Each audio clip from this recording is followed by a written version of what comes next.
অধ্যায় মেটেরিয়ালস থেকে 2 নম্বর ক্লাস। 1 নম্বর ক্লাসটা মনোযোগ দিয়ে দেখে নেবেন। প্রশ্নটা পড়ে নিচ্ছে।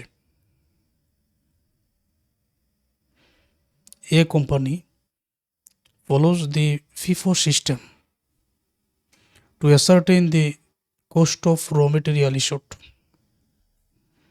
একটা কোম্পানি ফিফো পদ্ধতি এটা ফলো করে কাঁচামাল ইস্যুড বা সরবরাহ ব্যয়ের ক্ষেত্রে The following particulars are available in respect of a raw material during the month of June. নিচের তথ্যগুলো জুন মাসের দেওয়া হয়েছে যেটা কাঁচামাল সম্পর্কিত। জুনের 1 তারিখ ব্যালেন্স 1600 ইউনিট, এর দ্য রেট টাকা 6 টাকা 50 পয়সা। জুন মাসের তথ্য এখানে দেওয়া আছে। বলা হয়েছে যে জুনের 1 তারিখে আগে থেকেই ব্যালেন্সে আছে 1600 ইউনিট, প্রতি ইউনিটের মূল্য হচ্ছে 6 টাকা 50 পয়সা করে। পারচেজ ডিউরিং দ্য ইয়ার, এই বছরে যে পরিমাণ ক্রয় করা হয়েছে, যেমন জুনের 7 তারিখে 1200 ইউনিট ক্রয় করা হয়েছে 6 টাকা 80 পয়সা করে প্রতি ইউনিটের ব্যয়। জুনের 16 তারিখে 1000 ইউনিট ক্রয় 7 টাকা 20 পয়সা করে। 21 তারিখে 1200 ইউনিট ক্রয় 6 টাকা 90 পয়সা করে। The same quantity of raw material was issued at the end of each week. এটার বাংলা অর্থ হচ্ছে সেম কোয়ান্টিটি মানে হচ্ছে সমপরিমাণ কাঁচামাল বিক্রয় করা হয় প্রতি সপ্তাহের শেষে। প্রতি সপ্তাহের শেষে সমপরিমাণ কাঁচামাল বিক্রয় করা হয়। The first issue during the month was made on 3rd June. প্রথম বিক্রি করা হয়েছে বা ইস্যু করা হয়েছে জুনের 3 তারিখে। The stock on hand at the end of the month 1000 unit. মাস শেষে যেই পরিমাণ মজুদ আছে 1000 unit. There was no loss of stock. স্টকের মধ্যে কোনো ঘাটতি নাই। Required prepare the store ledger account. Store ledger account তৈরি করার জন্য বলা হয়েছে। তাহলে কোনটা? FIFO, LIFO, weighted average method, simple average method, কোনটা? উত্তর হলো আগেই বলা আছে কোম্পানি ফলো করে ফিফো সিস্টেম। অতএব আমরা ফিফো পদ্ধতিতে অঙ্কটার সমাধান করব। এবার লক্ষণীয় বিষয়,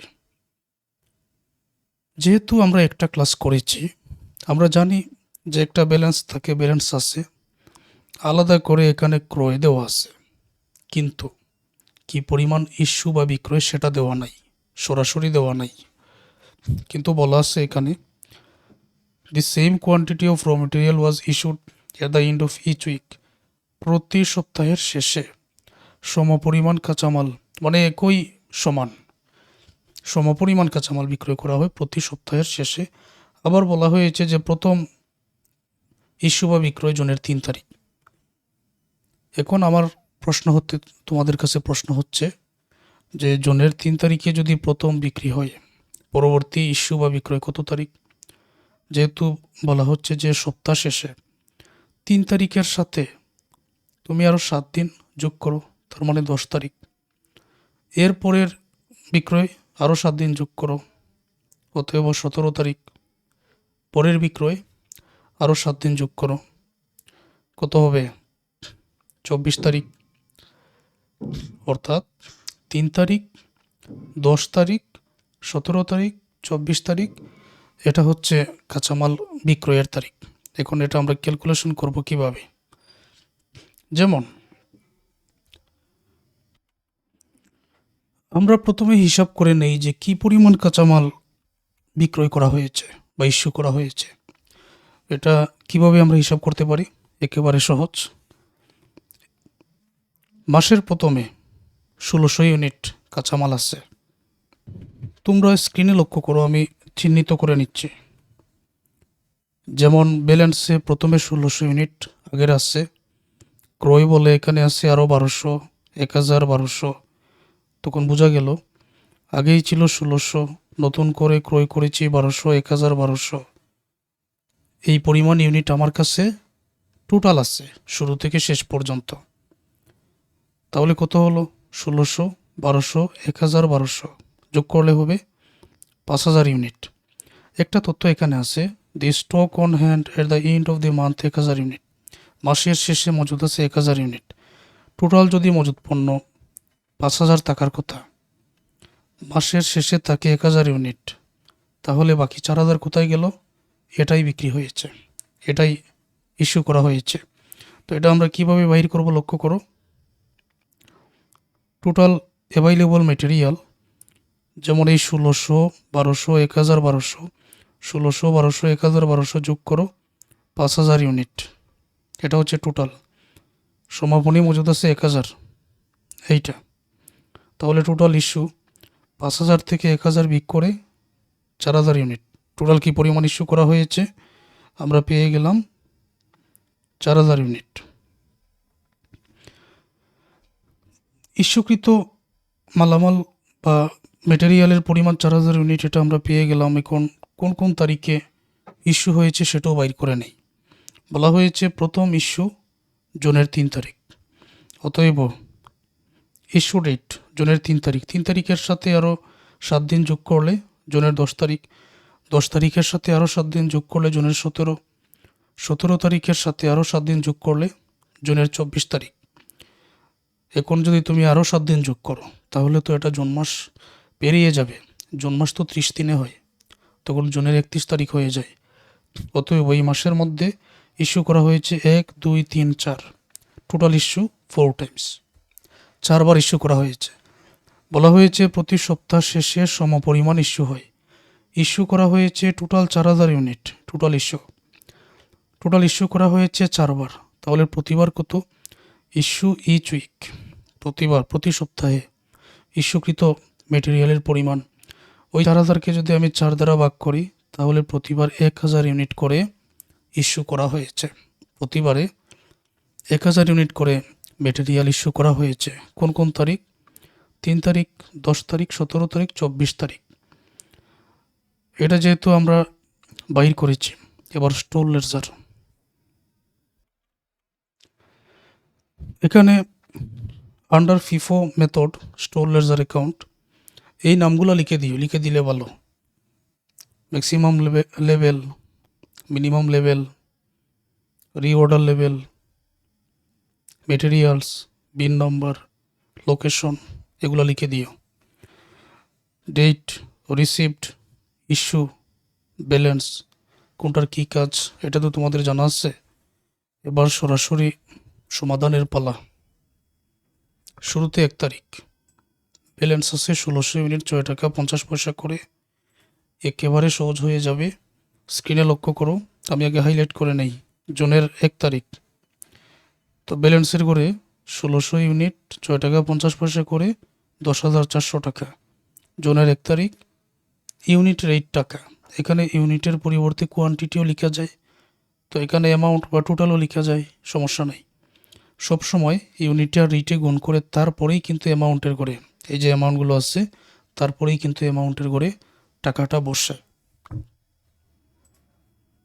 1 তারিখ পরে কত তারিখ, এবং তোমাদের মনে রাখতে হবে যে ধারাবাহিক তারিখ অনুযায়ী কিন্তু আমাকে ক্রয় বিক্রয় এটার পরিমাণ আনতে হবে, রিসিপ্ট ইস্যু এর পরিমাণ আনতে হবে। জুনের 1 তারিখ পরে হচ্ছে জুনের 3 তারিখ, তারপরে 7 তারিখ। এখানে 3, 10, 17, 24 এই যে তারিখগুলো আছে এগুলো হচ্ছে ইস্যুকৃত তারিখ। আর এটা হচ্ছে কি কোন তারিখে ক্রয় করা হয়েছে। 1 তারিখ পরেই কিন্তু 3 তারিখ। 3 তারিখে কি পরিমাণ ইস্যু? প্রতি সপ্তাহের শেষে সমান ইউনিট, 1000 ইউনিট ইস্যু। এখন আমাকে ইস্যু দেখাতে হবে। তো ইস্যু যেটা জুনের 3 তারিখ, এটা অবশ্যই ইস্যু এর গড়ে। এটা যেহেতু ফিফো আগের মাল আগে ছাড়া, তো আগের মাল এখানে 1600 ইউনিটই আছে। রেট 6 টাকা 50। ওকে, 1600 থেকে আমি 1000 ইউনিট, রেট 6 টাকা 50, দুইটা গুণ করে 6500 ইস্যু করে দিলাম। 1600 থেকে 1000 ইস্যু করে দিলে বাকি থাকে 600 ইউনিট। একই রেট, দুইটা গুণ করলে 3900 টাকা। অতএব জুনের 3 তারিখ আমরা ইস্যু করে দিলাম। ইস্যু করার পরে এই ব্যালেন্সটা বাকি থাকবে। 3 তারিখ পরে কত তারিখ? 3 তারিখ পরে এখানে আসছে 10, এখানে আসছে 7, তার মানে 7 তারিখ। জুনের 7 তারিখ 1200 ইউনিট 6 টাকা 80 পয়সা করে। তো এটা তো প্রাপ্তির গড়ে। তো এটা দেখো আমি বসিয়ে দিচ্ছি। তোমার কাজ হলো যে জুনের 7 তারিখ প্রাপ্তির গড়ে আগে 1200 ইউনিট 6 টাকা 80 পয়সা করে 8160 এটা লিখে দাও। যদি প্রাপ্তি হয়, ক্রয় হয়, তখন আগের যে ব্যালেন্স এই যেটা দেখতে পাচ্ছ সরাসরি এটা এখানে নামিয়ে নাও। এই যে আমি নামিয়ে নিচ্ছি। আর নতুন করে যেটা ক্রয় সেটা সরাসরি এখানে অ্যাড করে দাও। এই যে আমি অ্যাড করে দিচ্ছি। আগের ব্যালেন্স এটা নামিয়ে নিচ্ছি, নতুন করে যেটা ক্রয় এটা আমি ব্যালেন্সে অ্যাড করে দিচ্ছি। ক্লাসগুলো কিন্তু ধারাবাহিক দেখতে হবে। 7 তারিখ পরে 10 তারিখ ইস্যু 1000 ইউনিট করে হবে, প্রতিবারই সমান।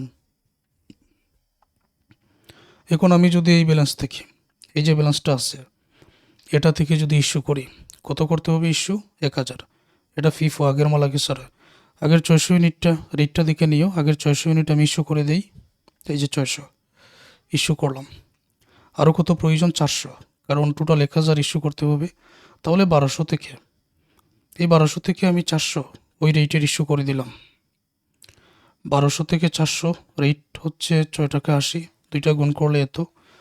1200 থেকে 400 যদি ইস্যু করি বাকি রইবে এখানে থাকবে 800। 6 টাকা 80 রেট, দুইটা গুণ করলে 5440। বর্তমানে আমাদের এটাই ব্যালেন্স। 7 তারিখ পরে এখানে আসছে 16 তারিখ, এখানে 17 তারিখ, তার মানে 16 তারিখ 1000 ইউনিট 7 টাকা 20 পয়সা করে। ওকে, এটা কিন্তু প্রাপ্তি, পারচেজ। তো যেহেতু এটা প্রাপ্তি, আমি কি করব যে প্রাপ্তির ঘরে আগে 16 তারিখ 1000 ইউনিট 7 টাকা 20 পয়সা করে 7200 টাকা এটা লিখে নাও। আগের যে ব্যালেন্সটা আছে সরাসরি এটা নামিয়ে নাও। নতুন করে যেটা ক্রয় করেছ এটা এই জায়গার মধ্যে অ্যাড করে দাও। এই তো হয়ে গেল। প্রাপ্তি থাকলেই ঠিক এরকম। 16 তারিখ পরে 17 তারিখ ইস্যু 1000 ইউনিট। তাহলে 17 তারিখে এসে আমরা দেখে নিই যে আগের ব্যালেন্স কত। 1000 ইউনিট টোটাল ইস্যু করতে হবে। তাহলে আগের যে 800 ইউনিট আছে সরাসরি এটা ইস্যু করে দিলাম। আরও 200 প্রয়োজন। 1000 থেকে আমি আরও 200 এই রেটের ইস্যু করে দিলাম। 1000 থেকে 200 যদি ইস্যু করে দেই বাকি থাকবে এখানে 800, 7 টাকা 20 পয়সা, দুইটা গুণ করে 5760 টাকা। ঠিক আছে, আগের মতোই তো। ওকে, এটা ইস্যু করা হলো 16 তারিখ পরে। 17 তারিখ শেষ করেছি, এখন 21 তারিখ 1200 ইউনিট ক্রয় করা হয়েছে 6 টাকা 90 পয়সা। সরাসরি এটা 17 তারিখ 21 তারিখ প্রাপ্তির ঘরে আগে বসিয়ে দাও। 1200 টাকা 1200 ইউনিট 6 টাকা 90 পয়সা, গুণ করলে 8280 টাকা। তো এখন যেটা কাজ, আগের যে ব্যালেন্সটা আছে এটা এখানে নামিয়ে নাও। নতুন করে যেটা ক্রয় করেছো এইটা এখানে ব্যালেন্সে হুবহু অ্যাড করে দাও। প্রাপ্তি থাকলেই এরকম।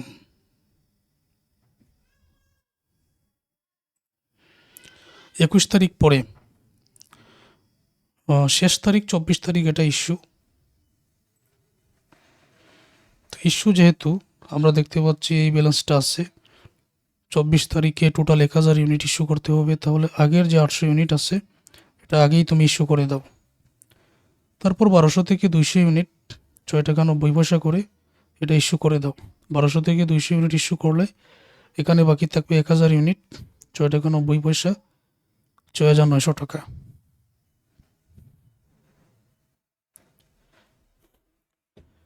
এখন যদি তুমি হাতে কলমে ম্যাথটা প্র্যাকটিস করো, আশা করছি পারবে। আর ধারাবাহিক ক্লাসগুলো দেখে নাও যারা পেইড কোর্সে ভর্তি আছো।